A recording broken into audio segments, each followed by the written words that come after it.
পর্তুগালের রাজধানী লিসবনে ঈদের জামাত অনুষ্ঠিত হয়েছে। বাংলাদেশিদের আয়োজনে অনুষ্ঠিত ঈদ জামাতে অংশ নেন কয়েক হাজার মুসল্লি। সেখানকার সবশেষ খবর জানাতে লিসবন থেকে সরাসরি যুক্ত হচ্ছেন সহকর্মী তারিকুল হাসান আশিক।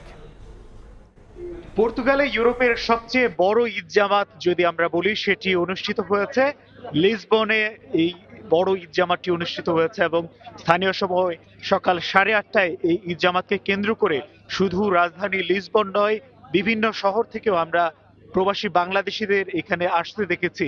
এসে তারা যুক্ত হয়েছেন, ঈদের নামাজ আদায় করেছেন এবং এখন আমরা যেটি দেখতে পাচ্ছি, প্রবাসী বাংলাদেশিরা বা মুসল্লিরা এখানে যারা ঈদ জামাত আদায় করেছেন তারা পারস্পরিক শুভেচ্ছা বিনিময় করছেন।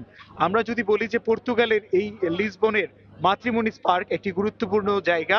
এখানে বেশ কয়েক বছর ধরেই কিন্তু এই ইউরোপের সবচেয়ে বড় ঈদ জামাত অনুষ্ঠিত হয়ে আসছে। এখানে একসাথে কয়েক হাজার মুসল্লি প্রতি বছর প্রতি ঈদ জামাতে অংশ নিয়ে থাকেন এবং এটি প্রবাসী বাংলাদেশিদের আয়োজনেই হয়ে থাকে। শুধুমাত্র বাংলাদেশিরাও নয়, এখানে অন্যান্য মুসলিম অভিবাসীরা, পর্তুগালে যেই মুসলিম অভিবাসীরা বসবাস করেন সেখানে ভারত, পাকিস্তান, ইন্দোনেশিয়া সহ বিভিন্ন দেশের মুসলিম অভিবাসীরা যারা রয়েছেন, এখানে অ্যাঙ্গোলা, মোজাম্বিক, আফ্রিকার বিভিন্ন দেশের মুসলিম অভিবাসীরাও পর্তুগালে বসবাস করেন।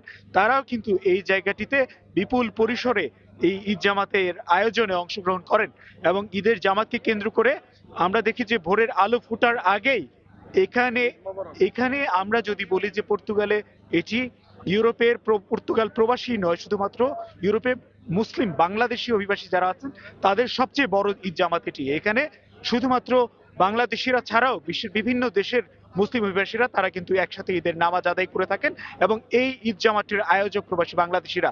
এখানে ঈদ জামাতকে কেন্দ্র করে আমরা এখনো দেখতে পাচ্ছি বিপুল সংখ্যক মুসল্লিরা রয়েছেন যারা ঈদের জামাত শেষ করেছেন এবং পারস্পরিক শুভেচ্ছা বিনিময় করছেন। তারা পরিবারের সাথে ঈদ করতে পারেননি এবং সেই আক্ষেপ তাদেরটা অনেকটা ঘুচে গেছে এখানে এসে, কারণ তারা একদম দেশীয় আমেজের কথা যদি আমরা বলি, দেশীয় আমেজে কিন্তু এখন এখানে তারা ঈদের জামাত আদায় করেছেন এবং পারস্পরিক শুভেচ্ছা বিনিময় করতে পারছেন। এবং এই আজকে পর্তুগালের ছুটির দিন থাকায় তারা কিন্তু ঈদের নামাজের পরে বেশ খানিকটা সময় পাবেন তাদের এখানে স্বজনরা যারা রয়েছেন বন্ধুদের সাথে সময় কাটানো।